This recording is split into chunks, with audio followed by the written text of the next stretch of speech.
So yan guys, for today's video, pawis tayo. Nanguha kasi ako ng bunga ng sampalaya.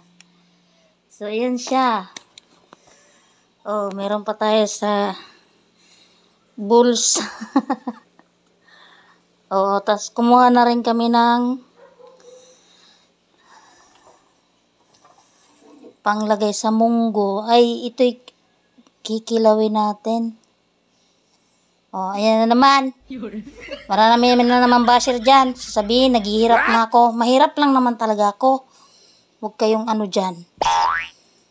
Mahirap lang kumakain yan. Hindi. Sadyang marunong lang tayo magpahalaga sa bigay ng kalikasan. Diba? Kalahin mo tumubo yan. Wala naman punla. O yan. Kumuha din kami ng panlagay sa munggo. Ayan. O. Kaya wag kayo dyan pasaway.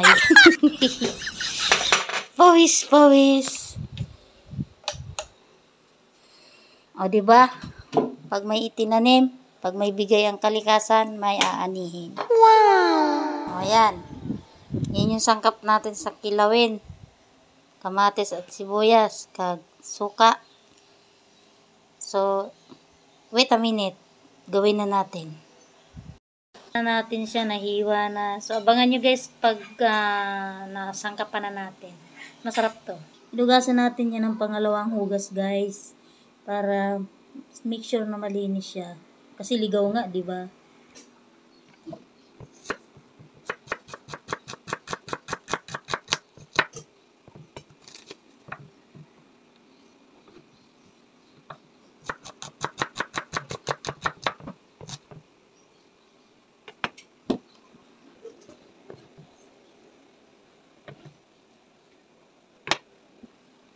Kamatis.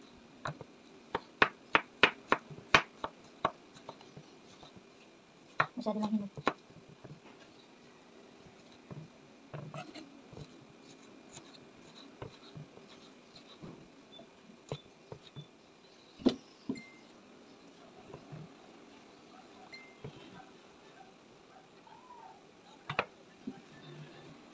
Paminta. Asin na kaunti. Siyempre lalagyan natin ng bagoong.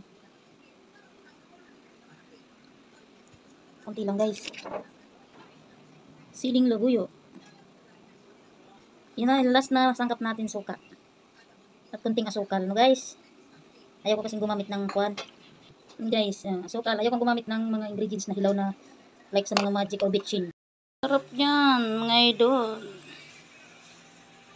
So, ayan mga katiborsya, nagawa na nga natin ang ating ligaw na ampalayang bunga. Tikman natin guys, masarap to panigurado.